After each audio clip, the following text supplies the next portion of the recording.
C'est une place emblématique de la ville du Mans. Je suis née au Mans et tout, donc Doucet, moi j'ai toujours connu Doucet.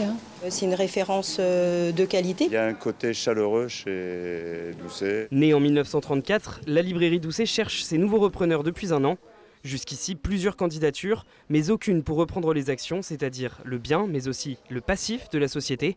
Alors, j'ai demandé le bénéfice du redressement judiciaire. Il ne s'agit pas d'un créancier impayé ou autre. C'est moi qui suis allé voir le tribunal pour leur expliquer la situation et leur indiquer qu'effectivement, nous n'avions pas d'offre, mais que dans le cadre d'une procédure collective, d'un redressement judiciaire, une offre par rachat d'actifs pouvait à ce moment-là être envisagée. Ce qui veut dire un achat du lieu, du stock, du personnel, sans les dettes normales de l'entreprise.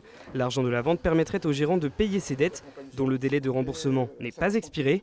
Concrètement, la société Doucet vend ses actifs à une nouvelle société Doucet qui continuera à exploiter l'ensemble des actifs de fonds de commerce, de stock, de personnel de la même façon. Ça rend plus facile la transmission. Pendant 6 mois, un administrateur et les gérants rencontreront le tribunal régulièrement pour l'informer des éventuelles nouvelles offres. En attendant, le fonctionnement est normal, l'entreprise se porte bien et la situation ne devrait pas empirer. Sauf si personne s'intéresse à une librairie de 90 ans, une vieille dame qui a su rester à peu près jeune. Très honnêtement, je n'envisage pas cette hypothèse, ne serait-ce que parce que pendant un an, j'ai rencontré beaucoup d'entreprises du domaine de la culture qui sont intéressées par, je dirais, une prolongation de notre démarche.